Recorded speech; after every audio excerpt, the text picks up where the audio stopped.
Here I have the Jetbeam ST, their 12-year anniversary light. And this has got to be the most beautiful light I've ever seen. Okay? Comes in a very nice, cool box also. Has a nice rubber O-ring around the rim of the box here. However, major fail. There's holes in the back here. Right there and right there that lets water in. So it's not really waterproof, right? And why do you need a freaking handle for such a small box? I don't understand the design, okay? Weird. But it's a good box, at least for protective purposes. Here's the light.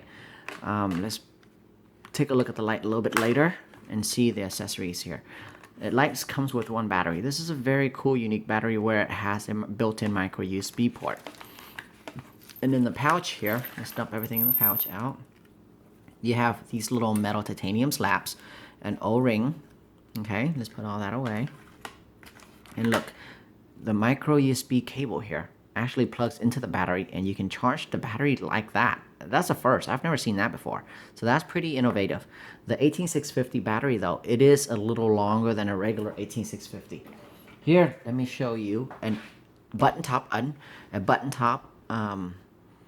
unprotected cell. Okay, so it's quite a bit longer actually. Where's the micro USB port? There it is. So this is a button top. So it's a little longer than a flat top, but it's still unprotected. So versus a protected battery, it's a little shorter. But with this battery, it's kind of noticeably shorter because this one has the protection and it has a built-in charging circuit port. So this battery will not work in every single light. But it works in this light, obviously, and it works in some lights, okay? But it's a little long, so I have to point that out. Let me put the battery in here, and then I'll show you guys the light up close. Very nice looking light. Everything feels premium. This has to be the most prettiest light I've ever seen.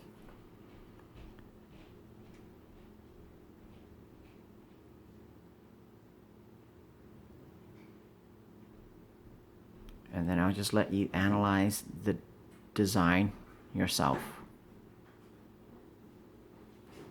Very good looking. Here in the back there is it will say anniversary with the Firefly. It says 12 years. I don't find the prints too excessive. It's just right in my opinion. And if you don't really like the concave cuts here, you can also put in these little metal slabs here, and it'll fill it in if you don't like the concave design. Okay? There you go, and you can fill that in. So if that's your thing, but I kind of like it like that with the blue and the I would like to call this lavender. Okay, and lavender is my favorite color, so this automatically makes it my favorite color light.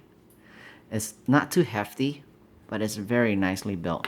The attention to detail on this light is surreal.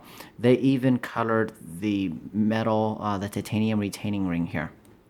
Due to the shallow or light orange pure reflector, dome-on LED is recommended. It just makes a beautiful floody beam, and you're not gonna throw anywhere. Who you kidding? So the factory lights come with an XPLH. I think that's kind of pointless. It doesn't really throw all that much, and you get lumen lost.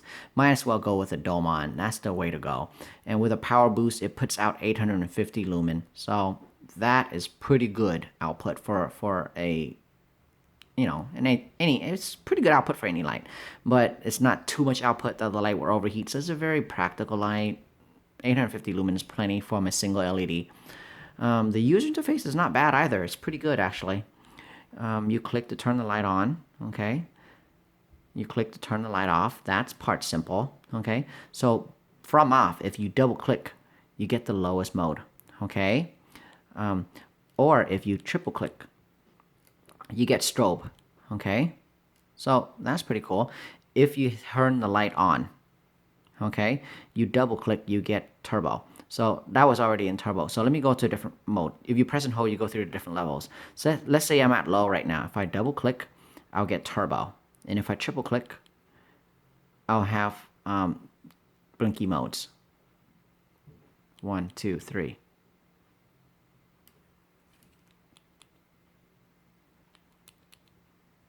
There you go. You have to click it relatively fast. Otherwise, it'll try to like change levels on you. So there you go. Click to turn back to the mode and then click again to turn it off. So turn the light on. 1, 2, 3. There. You got to click it relatively fast. It's kind of hard for me to like just hold it like that and do it on video. All right. And then click to turn off. One click brings it back to the last constant level, and then another click returns it off. There is a lockout feature if you press and hold. So it does that blink, and now it doesn't do anything. Okay. It still does strobe if you do the 3 click, I think. 1, 2, 3. It still does strobe, but that's all it does. So it's like an emergency strobe only. But a single click will not turn the light on anymore. Okay. So if you want it to go back, so it doesn't lock out the strobe feature with a triple click. So tactically, it's still a good light, even if you have it locked out. Okay. But if you press and hold, there, now it resumes normal operation. So once it's resumed normal operation, press and hold to go through the different levels, and double click gets you turbo. Okay, 1, 2, 3 gets you strobe. Okay, and then single click brings you back to the last constant brightness, and then single click again to turn it off. So it's a pretty usable user interface. A very good light. It's actually really bright. I just hold it in front of my hand. It was pretty heated up. So again, that's a very good looking light. It's not cheap. I think it retails for like $260. I'll try my best to keep the price as close to retail as possible so you guys can get one. The lights like this don't really last long. They kind of just come and then disappear. So if you want one, grab one. I don't know how long they'll last, but it is a good looking light. Okay, that'll be all. Thank you.